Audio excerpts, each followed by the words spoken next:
어느 나라나 국경일이라는 게 있습니다. 그것은 바로 그날은 그 나라의 기쁨의 날이고 축하하는 그런 기념의 날인 것입니다. 우리나라에도 국경일에 관한 법률에 따르면 5가지의 국경일이 있습니다. 3.1절, 제헌절, 광복절, 개천절, 한글날, 이것이 법이 정한 5가지 국경일이 되는 것이죠. 여러분, 이 날들은 우리나라와 우리 국민들의 고유한 정체성과 또 역사성과 그리고 우리의 그런 공감할 수 있는 그런 정치적인 인식을 가지고 있는 날들이 바로 이 우리나라의 국경일인 것입니다. 여러분, 그래서 3.1절은 우리들에게는 일본에 대해서 저항하여서 독립운동을 일으킨 그런 의미의 날이지만은 일본 입장으로서는 3.1절이 되면은 바로 식민지 이 민족의 대규모의 저항의 날인 것입니다.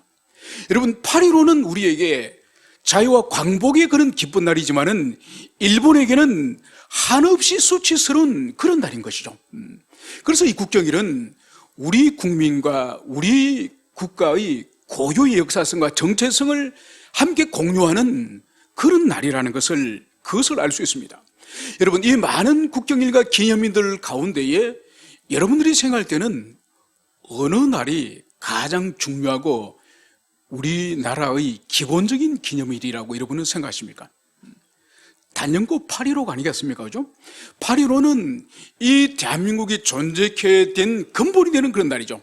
그래서 일본으로부터 독립을 한 이제 해방이 된 8.15를 상징하고, 두 번째로는 3년 후에 이제 전 세계의 2차 대전 이후에 해방을 맞이한 식민지로부터 해방된 나라들의 대부분이 극소수의 몇 나라만 빼고 자유민주주의를 채택한 나라 중에 하나가 우리 대한민국이지 않습니까?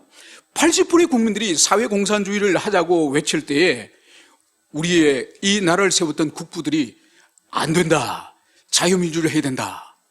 여러분, 그래서 3년 후에 8.15 이 건국절이 나라를 세운 날이지 않습니까? 여러분, 그래서 8.15가 있기 때문에 3.1운동이 의미가 있고, 8.15가 있기 때문에 대한민국을 이제 법으로 통치하는 헌법을 만든 제헌절이 의미가 있고, 여러분, 8.15가 있기 때문에 국군의 날도 있고 개천절도 있고 한글날도 있지, 대한민국이 없고 이 8.15가 없으면 다른 모든 국경일들이 의미가 없어지는 거죠. 여러분, 이것처럼 이스라엘 백성들에게도 그들에게 절기가 있었습니다. 레위기에서는 그들에게 있어서 7절기를 하나님이 말씀하시는데, 그 가운데 특별히 3절기는 반드시 이스라엘 남성들은 1년에 3차례는 반드시 하나님이 지정하신 성소에 예루살렘에 와서 하나님께 예배드리도록 하나님께서 법으로 정하셨습니다. 그 날이 바로 뭐죠? 바로 유월절, 오순절, 초막절 또는 장막절. 이것이 3대 절기고, 그 위에도 무교절, 초실절, 그리고 나팔절, 이 속죄일, 이 7가지가 이스라엘 백성들의 율법에서 지정하신, 하나님이 지정하신 바로 명절인 것을 보여주셨습니다. 여러분, 이스라엘 백성들의 명절은 이 지상의 다른 민족과 나라의 명절과 달라요. 그게 바로 뭐냐? 하나님이 직접 정하신 날이에요. 그러니까 이 땅의 민족과 나라들이 합의해서 사람들끼리 정한 날이 아니라 하나님이 직접 율법을 통해서 7절기를 지정해 주셨고, 그리고 그 절기의 의미는 모두 다 하나님의 구원의 은총과 관련되어지는 하늘에 속한, 이 땅에 속한 절기가 아닌 하늘에 속한 절기라는 이것을 우리가 겪게 됩니다. 여러분, 그렇다고 한다면 이 7대 절기 가운데에 가장 중요하고 가장 기초적인 그 절기, 그 명절은 여러분 생각할 때 뭐라고 생각하십니까? 단연코 유월절이죠. 유월절. 이 유월절이 있음으로 말미암아서 유월절로부터 시작하여서 무교절과 오순절과 초막절과 장막절과 이 모든 절기들이, 이 무교절이 있음으로 말미암아서 이후에 하나님의 절기들이 다 가능하다는 것을 우리는 이것을 알 수 있습니다. 오늘 하나님께서는 이스라엘 백성들이 이제 시내산에서 출발해서 가나안 땅을 향해서 이제 나가야 했습니까? 시내산에서 출발해서 가나안 땅으로 갈 때에 그 중간에 뭐가 있습니까? 광야가 있습니다. 광야. 이 광야는 이 열사의 땅이며 메마른 건조한 땅으로서 하나도 생명체가 없는 그런 아주 척박한 땅입니다. 그리고 중간중간에 하나님을 대적하는 수많은 이민족들이, 원수들이 도사리고 있는 그런 땅이요.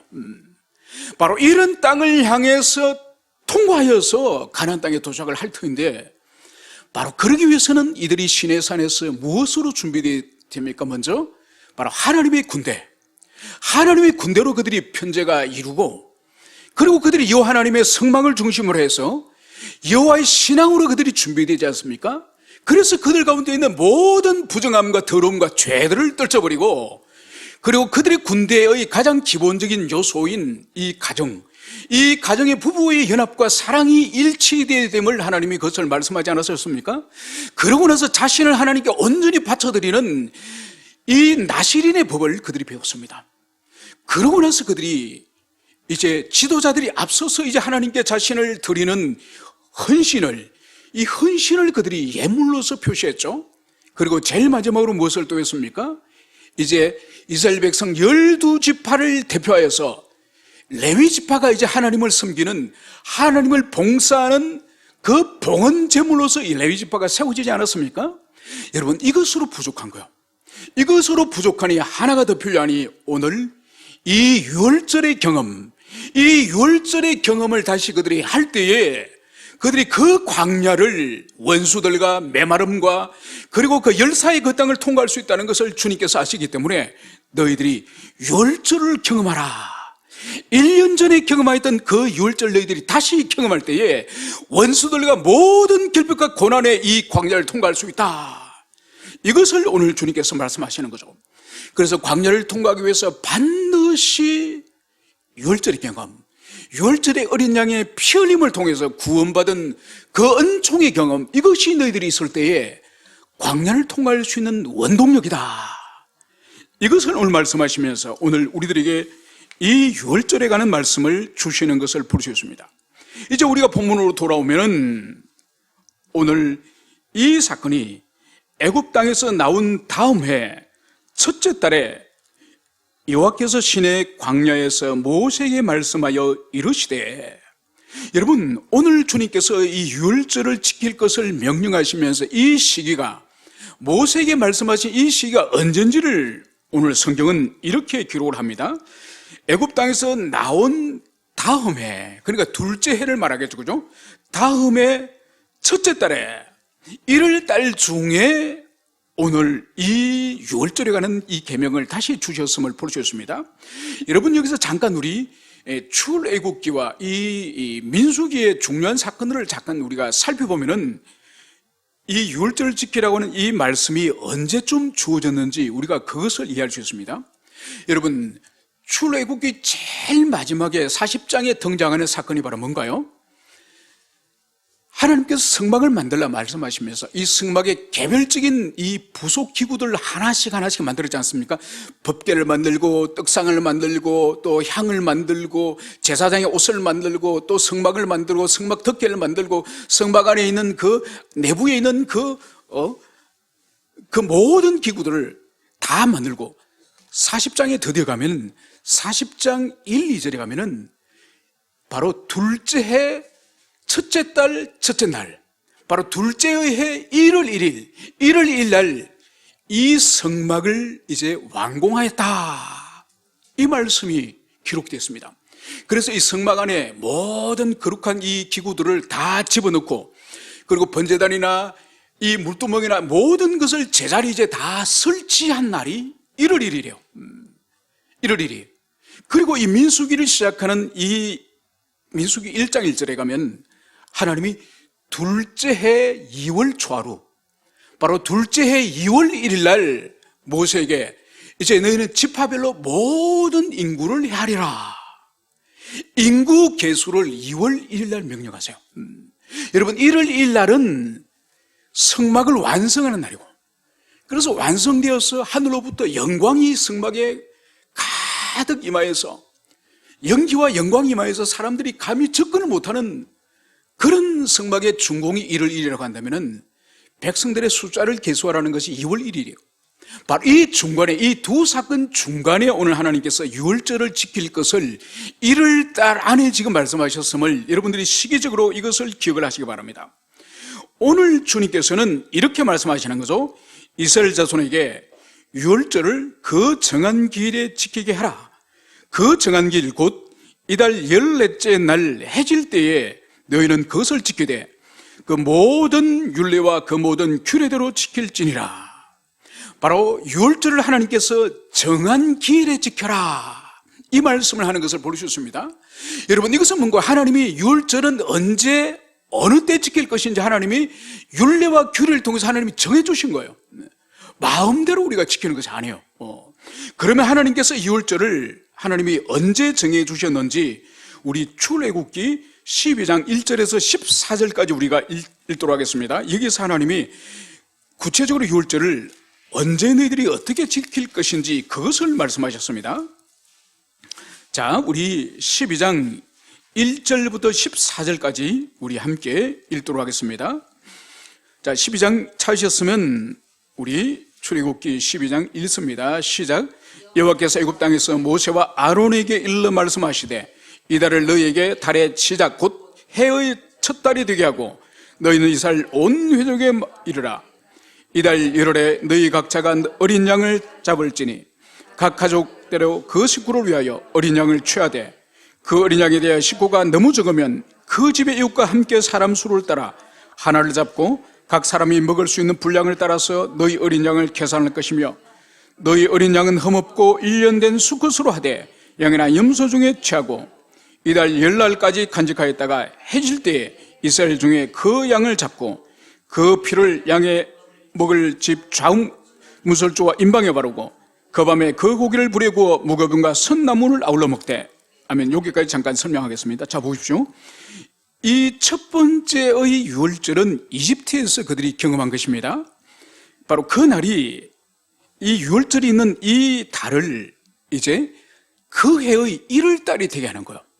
그래서 이것은 이스라엘 백성들이 이제 이집트를 탈출하는 그 달을 1월 달로 삼는 이스라엘 백성들의 독특한 그들의 절기를 여기서 말씀하는 거예요. 그리고 이것은 태양력으로 계산을 하면은 여기서 한 2월을 더해야 됩니다. 그래서 이 출애굽한 이 시기는 우리 태양력으로 하면 3월 달 정도가 된다고 여러분 생각하시면 됩니다. 자, 그러면서 이제 주님께서는 이 달에 바로 이달 열흘에 1월 10일쯤 이제 각자 어린 양을 잡을지니. 여러분, 우리 성경은 양을 잡는다는 것을 여기 3절에서도 양을 잡는다고 6절에서도 양을 잡고 한글로 이렇게 번역을 해놔는 게 이게 무슨 말인지 사람들이 헷갈립니다. 이 3절에 있는 양은 집에 키우는 여러 양 중에서 가장 기름지고 흠이 없는 완전한 가장 좋은 양을 선택하는 뜻이에요. 그날 죽이라는 뜻이 아니에요. 그래서 1월 10일 날 어느 양을 이번에 유월절에 잡을지 선택을 하고 그거를 4일 동안 보관하고 있다가 1월 14일 날 해질 무렵, 저녁 무렵에 이 양을 드디어 도축을 하는 거예요. 그런 의미예요. 그래서 이 양을 자기 식구들의 수대로, 식구가 적으면 이웃 사람과 합해서 이제 양을 한 마리 잡는데 이것은 1년 된 순양을 잡아야 돼요. 다른 양을 잡으면 안 됩니다. 그리고 이것을 어떻게 하느냐, 죽여서 피는 이 방으로 들어간 이 문설조 임방에 바르는 거예요. 그러니까 문고리와 연결되는 기둥을 그것이 임방이라고 부르지 않습니까? 거기에 피를 바르는 거예요.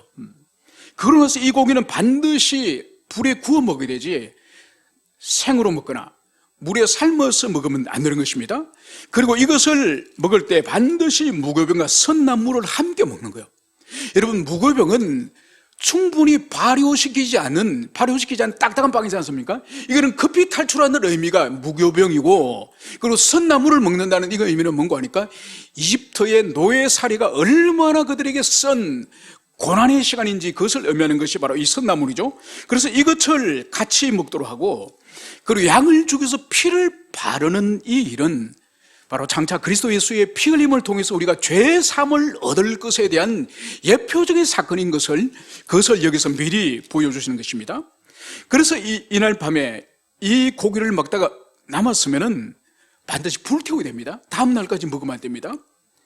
그러면서 이것을 그들이 허리에 띠를 띠고 신발을 신고 지팡이를 손에 잡고 급히 이것을 먹는 것입니다.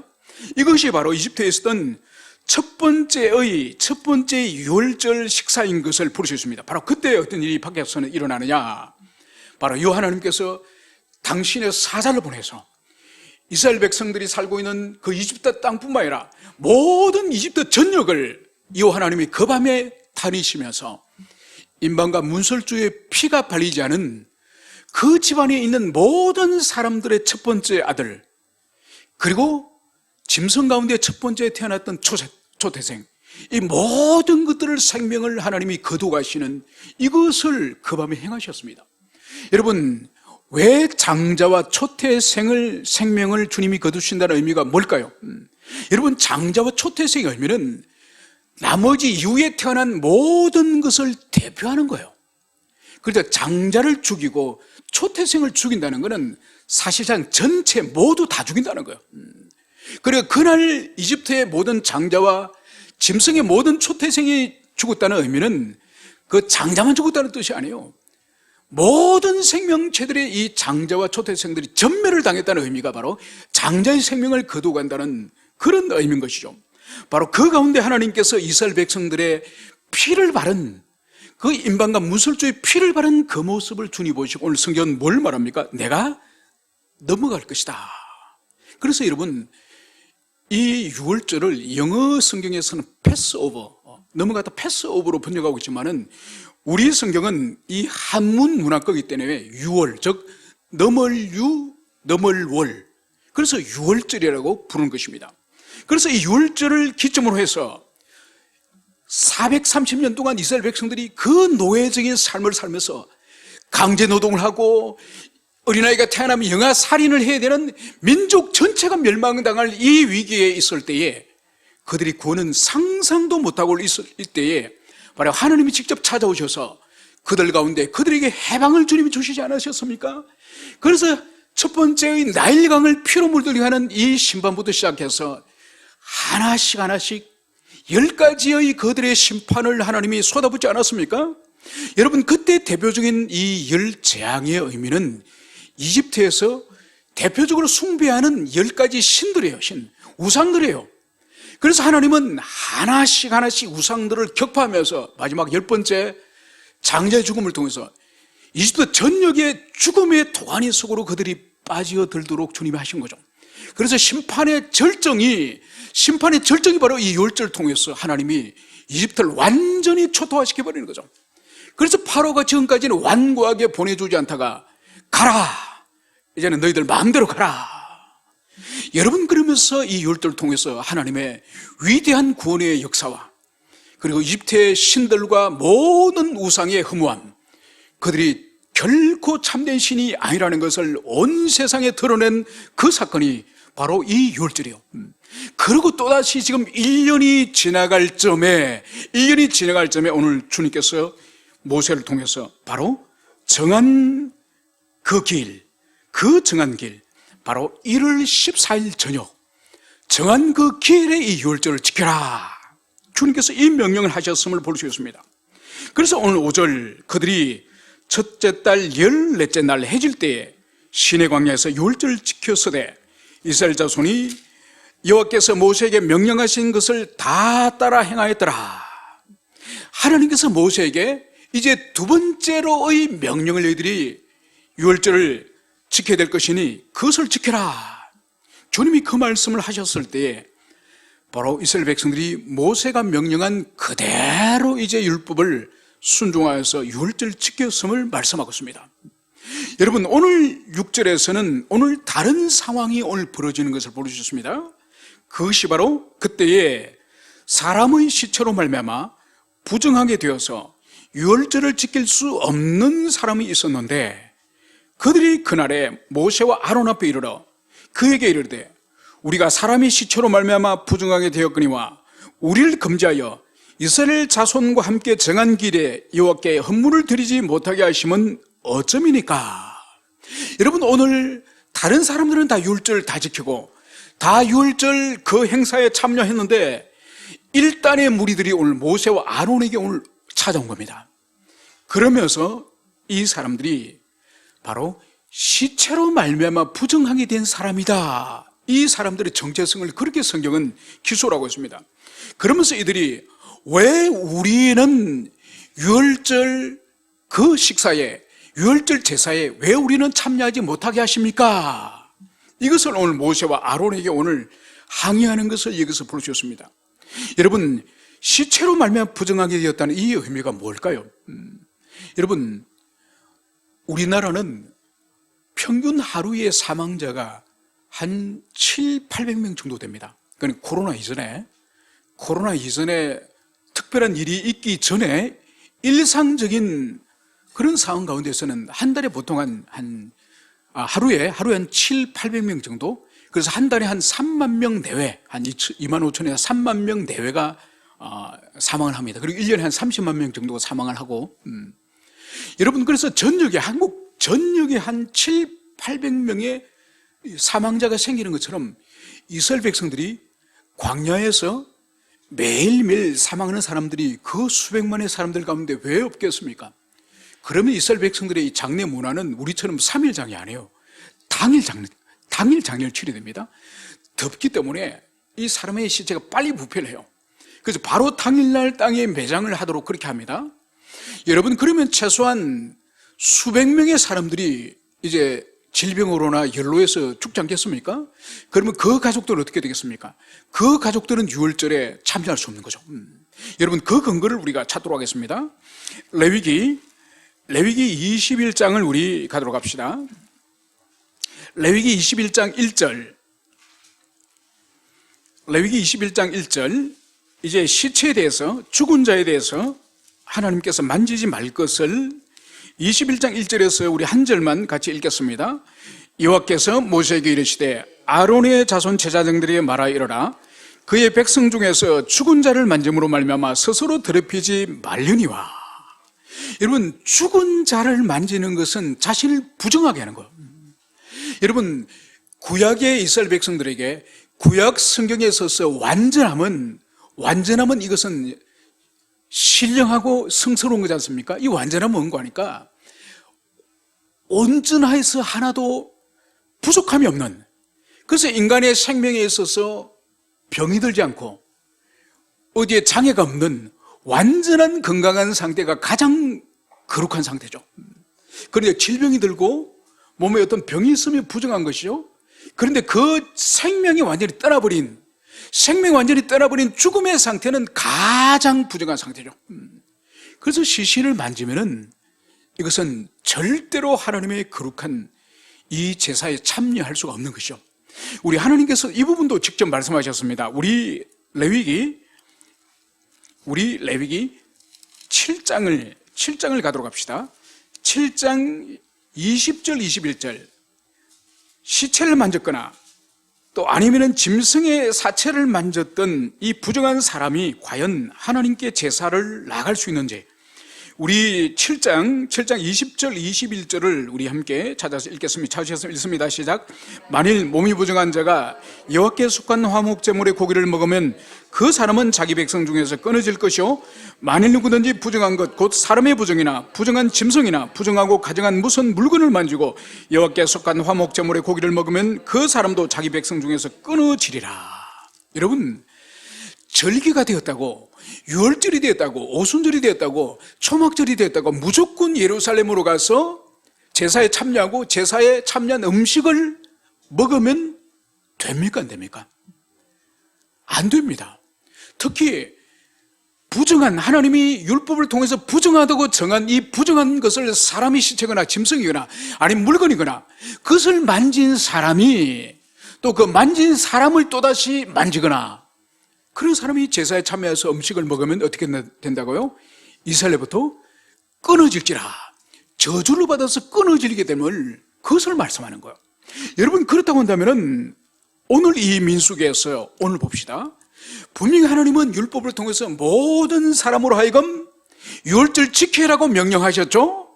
그런데 또 다른 율법은 시체를 만진 자는 부정한 것이고 7일이 지나야 부정이 회복되어지고, 그리고 부정한 상태에서 제사를 드리고 제사 음식을 먹으면 이스라엘 가운데 저주를 받아서 끊어진다. 그래서 하나님의 말씀이, 이 두 말씀이 서로 모순되고 충돌되어지는 것처럼 여겨집니다. 그죠? 바로 이 문제 때문에 유월절에 참여하지 못했던 사람들이 오늘 모세에게 나와서 우리는 어떻게 하면 좋습니까? 왜 우리를 유월절에 참여하지 못하게 하셨습니까? 이것을 지금 모세에게 항의를 지금 하고 있는 것입니다. 여기에 대해서 오늘 모세는 이렇게 대답을 합니다. 기다리라. 여호와께서 너희에게 대하여 어떻게 명령하시는지 내가 들으리라. 여러분, 여기서 볼 수 있는 것이 이 모세의 이 겸손함을 여기서 볼 수 있지 않습니까? 여러분, 이스라엘 백성들에게 시체를 만진 것은 부정하다. 부정한 사람은 제사를 드릴 수 없다. 제사에 참여하면 그 자는 이스라엘로부터 끊어질 것이다. 여러분, 이 말씀을 기록하고 이 말씀을 이스라엘 백성에 준 사람이 누굽니까? 모세 자신입니다. 모세 자신이지만은 자신이 기록한 율법을 따라서 안 돼. 너희들은 율법을 따라서 제사를 드릴 수 없어. 이렇게 말하지 않아요. 또 아니 어차피 유월절 왔기 때문에 너희들도 드려, 그냥 드려. 괜찮아 뭐 이렇게 말씀하지 않아요. 바로 모세는 기다리라. 내가 하나님께 기도하고 하나님께 여쭈어서 너희들에게 하나님의 답을 주겠다. 이 겸손한 이 모세의 모습을 여기서 볼 수 있습니다. 그러면서 이제 하나님께서는 이렇게 오늘 모세에게 오늘 말씀하는 것을 오늘 10절과 11절과 12절에서 말씀합니다. 이스라엘 자손에게 말하이르라. 너희나 너희 후손 중에 시체로 말미암아 부정하게 되든지 먼 여행 중에 있다 할지라도 나 요 앞에 마땅히 유월절을 지키되. 그러니까 너희들이 시체를 만졌든지 먼 타국으로 여행을 가서 긴 시간이 걸린다든지 상관없이 유월절을 지켜야 된다 이거. 몸을 더럽히더라 유월절을 지켜야 된다 이거. 예외가 없다는 거예요. 단 둘째 달 14째 날 해질 때 그것을 지켜서. 여러분, 원래 하나님이 정한 길, 유월절에 정한 길은 1월 14일이에요 1월 14일이지만은 그러나 주님께서는 몸이 부정케 되었다고, 너희들이 먼 지방에 여행 갔다고, 그러면 올해는 그만두고 내년도 해라 이렇게 말씀하지 않으세요. 누구도 예외 없이 유월절 지켜야 된다. 단 1월 14일이 아니라 2월 14일이다. 2월 14일 해질녘에 너희들이 유월절 지키되 바로 어린 양의 무교병과 썬나물을 아울러 먹을 것이요 아침까지 그것을 조금도 남겨두지 말며 그 뼈를 하나도 꺾지 말며 유월절의 모든 규례대로 지킬지니라. 여러분, 비록 주님께서 지금 1월 14일을 지킬 수 없는 사람들을 향해서 2월 14일을 지킬 수 있도록 주님께서 그런 배려를 지금 하시는 거예요. 하나님의 무한한 자비예요. 그러나 이 자비로서 한 달을 지난 이후에 2월 14일 날 유월절 지키게 하되 이번에는 약식으로 대충 해라. 주님 이렇게 말씀하지 않은 거예요. 1월 14일처럼 똑같이 너희들이 무교병을 먹고 양을 불에 구워서 먹고 썬나물과 같이 먹고 그리고 양의 뼈를 꺾지 말고 남은 양고기는 모두 불태워서 정한 기일에 주신 그 규례대로 똑같이 하라. 여러분, 이것은 주님의 무한한 배려죠. 우리 자신이 시신을 만져서 부정하게 되었든지 먼 해외 출장하였든지 간에 그래서 그날의 정한 기일은 지킬 수 없지만은 주님께서는 다른 날을 배려해 주신 거예요. 여러분, 하나님은 너가 이대로 안 하면 죽어 이런 분이 아니에요. 우리의 약함과 우리의 부족함과 우리의 연약함을 충분히 주님이 배려하시면서 그것을 지킬 수 없을 때는 주님께서는 이 예외적으로 그런 사람을 향해서는 주님께서 이 깊은 사랑의 주님, 이 자비의 주님을 여기서 보여주고 있지 않습니까? 얼마나 주님의 성품이 우리를 향하여 우리 눈높이에 맞춰서 우리 수준에 맞춰서 우리 연약함에 맞춰서 이렇게 배려하신 분이십니까? 그러나 이것으로 끝이 아닙니다. 오늘 13절에서는 그러나 사람이 정결하기도 하고 여행 중에도 잊지 아니하면서 유월절을 지키지 아니하는 자는 그 백성 중에서 끊어지리니. 여러분, 이스라엘 백성들이 아니 1월 14일만 유월절이 아니라 2월 14일도 유월절이랍니다. 모세가 오늘 이야기했는데 2월 14일 날 유월절을 지켜도 된다 그럽니다. 여러분, 하나님의 배려를 악용해서 나는 이번에 좀 기분도 꿀꿀하고 집안에 일도 많고 자식도 말도 안 듣고 속도 썩이는데 나는 이번에 할 기분이 아니야. 그러면서 2월 14일 날 나는 하겠다 이러면 안 된다는 거예요. 여러분, 하나님이 배려해 주시는 예외적인 사람들은 누구죠? 시체로 말미암아서 자신을 부정케 된 부득이하게 유월절을 앞두고 아버지 어머니가 돌아가신 거예요. 그러면 그 시신이 집 방에서 지금 썩어서 냄새가 나도록 놔둬서 되겠습니까? 장례를 치러야 되죠. 장례를 치르니 부정하게 되었으니 그 사람은 1월 14일 유월절을 지키지 못하고 바로 2월 14일, 이것을 늦은 유월절이라 불러요. 이 늦은 유월절을 지킬 수밖에 없는 사람이에요. 그리고 멀리 출타가서 1월 14일 날 돌아오질 못해요. 돌아오지 못하니 그 사람은 2월 14일 늦은 유월절을 하나님이 배려하신 거예요.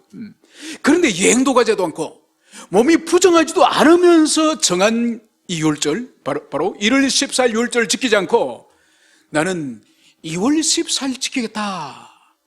바로 이런 사람은 이스라엘 가운데 끊어질지어다. 바로 이스라엘로부터 저주를 받아서 그 공동체에서 쫓겨나고 그 공동체에서 죽임을 당할 것임을, 그것을 오늘 여기서 말씀을 하고 있는 이것을 여러분 기억하시길 바랍니다. 그래서 하나님은 연약한 자를 향해서 하나님의 자비와 은총을 구하는 자에게는 항상 주님께서 자비를 베풀지만은 하나님의 자비와 배려를 악용하는 자들에게는 하나님의 어미로우심을, 하나님의 공의를 보여주시는 그런 분임을 성경은 이것을 말씀을 하고 있습니다. 여러분, 그러면서 오늘 여기서 중요한 것이 있는데, 만일 타국인이 너희 중에 거류하여 여호와 앞에 유월절을 지키고자 하면 유월절 율례대로 그 규례를 따라서 행할지니 거류민에게나 본토에게나 그 율례는 동일한 것이라. 여러분, 여기서 중요한 것이 바로 본토인 하나님의 언약 백성, 즉 혈통적인 이스라엘에게는 만약 불신앙으로 정한 길에 유월절을 지키지 않는 자는 어떻게 된다 그랬죠? 끊어진다 말씀했죠, 그죠? 아무리 혈통적으로 아브라함의 혈통이고 야곱의 혈통이라도 하나님이 정한 유월절의 기회를 지키지 않는 사람은 끊어진다, 저주를 받는다고 말씀했지 않습니까? 여러분, 왜 그렇죠?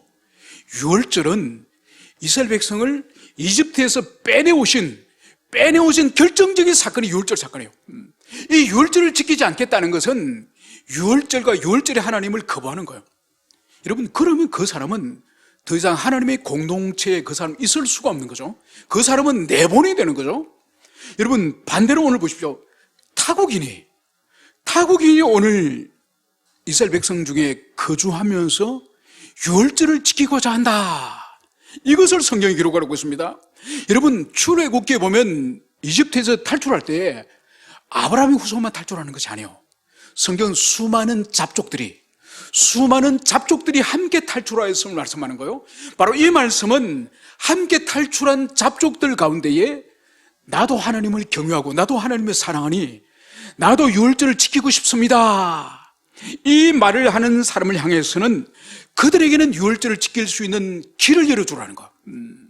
여러분, 이것이 바로 뭔가 하니까 이스라엘 백성 공동체는 열린 공동체예요. 이 열린 공동체라고 하는 문이 열려 있다는 거예요.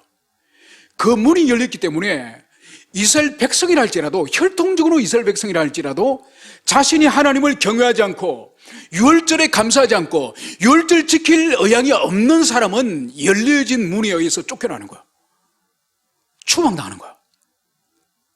그러나 열려진 이 문을 통해서 하나님을 경외하고 자신도 유월절 지키길 원하는 하나님을 사랑하는 백성은 열려진 문을 통해서 이스라엘 공동체 속으로 들어올 수 있는 거예요.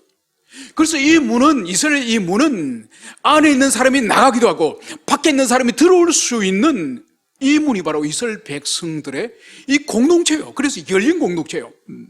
여러분, 그러면 이들이 들어오고 나가는 이 본질이 뭘까요? 그것은 바로 하나님에 대한 경험이에요. 그러니까 유월절을 아무리 경험하고 통과해서 나왔더라도 그들 마음에 유월절의 교훈과 유월절의 하나님에 대한 사랑과 교훈이 없는 자들에게는 그들은 쫓겨나는 것이죠. 그러나 잡족으로서 비록 그들이 하나님의 혈통적 언약 백성은 아니지만은, 그러나 하나님께서 이집트에서 놀라운 10가지 재앙을 주님께서 베푸신 걸 보고 하나님이 참으로 살아계신 참 하나님이라는 것을 그들이 경험하고, 그러면서 나도 이제 하나님의 백성이 되고 싶습니다, 그래서 율절에 참여하고 싶습니다, 이 마음을 가진 사람에게는 오늘 모세는 율례를 따라서 할례를 행하고 그들도 다 이스라엘 공동체 하나님 백성으로 다 들어오게 하셨음을, 이것을 보여주는 거예요. 여러분, 그래서 구약에서부터 이미 하나님은 이스라엘 백성은 혈통적 이스라엘만이 하나님 백성이 아니라 열려진 공동체로서 잡족들이라도 하나님을 사랑하고 경외하는 자들은 들어올 수 있도록 열려진 민족이라는 이것을 여러분들이 가슴에 새기실 바랍니다. 여러분, 이것은 오늘날 우리에게 무슨 의미가 있느냐? 바로 유월절의 경험, 이 유월절의 경험을 그들이 10년 가운데 가지고 있을 때에 그들이 광야를 통과하면서 결핍과 그 뜨거운 열사의 땅을, 그리고 생명이 없는 그 목마른 땅을, 그리고 원수들이 기다리고 있는 그 대적과 싸우는 그 피 흘리는 그 싸움을 감당할 수 있는 원동력이 바로 유월절에서 입었던 하나님의 권위 은총, 유월절을 통해서 우리가 경험하여 했던 하나님의 권능, 그 권능에 대한 신뢰, 이 믿음이 있을 때에 그 40년 긴 세월 동안을 광야를 하나님 바라보고 그들이 통과할 수 있는 거예요. 여러분, 이것은 우리에게 그대로 적용하면은 우리가 예수를 믿고 이 땅을 떠나서 하나님 나라로 가는 그 긴 세월, 어떤 사람은 10년, 20년, 40년, 50년, 80년, 90년 그 긴 세월을 이 땅이 광야와 같지 않습니까? 정말 우리의 삶이 광야 같은 이 삶을 이 땅에 살아가지 않습니까? 이 삶을 걸어갈 수 있는 그 원동력이 우리에게는 바로 유월절 같은 그리스도의 십자가의 피 흘림, 그리고 그분의 죽으심, 그분의 부활, 이것을 우리가 예배 때마다, 이것을 경험할 때마다 바로 우리가 광야 같은 이 세상을 경험할 수 있는 거예요. 여러분, 그렇기 때문에 우리가 하나님께 드리는 이 예배가 얼마나 소중한지, 여러분, 유월절의 경험이 지금은 신약시대, 교회시대 때 뭡니까? 바로 주님의 십자가의 죽으심과 부활을 기념하고 그것을 항상 기리는 이 주일 예배예요. 이 주일 예배를 소중히 여기고, 이 주일 예배에서 하나님의 그 은총을 경험하고 주님의 십자가를 경험하는 사람만이 광야 같은 이 세상에 넘어지지 않고, 광야 같은 이 세상에서 죄의 유혹과 그 악의 유혹 가운데 우리가 넘어지지 않고 이 땅을 우리가 통과해서 천성에까지 이룰 수 있다는 것을 여러분들이 가슴에 새기시길 바랍니다. 그래서 이 주일이 얼마나 소중한지 몰라요. 주님의 죽으심과 주님의 부활을 바로 이 주일날 주님께서 기념하고, 이 주일날 예배를 통해서 그것을 하나님께서 기억하도록 하기 위해서 우리에게 주일마다 우리를 부르시지 않습니까? 그러나 이 주일을 하찮게 여기고, 이 주일을 하찮게 여기는 사람은 마치 유월절을 하찮게 여기는 사람과 똑같죠. 유월절을 하찮게 여기는 사람은 어떻게 하나님께로부터 형벌을 받았죠? 바로 공동체에서 끊어짐을 당할 것이다. 여러분, 그것처럼 하나님이 지정하신 그리스도의 십자가를 기억하는 이 주일을 소중히 여기지 않은 사람에게는 바로 주님이 징계하셔서 그리스도로부터, 교회로부터 끊어질 것이다, 이런 경고의 음성을 우리가 듣고 이 주일 지키는 것을 우리가 얼마나 주의 깊게, 얼마나 우리가 마음을 다하여 준비해야 될지, 그것을 여러분들이 가슴에 새기시기를 축원합니다. 함께 우리 기도하시겠습니다.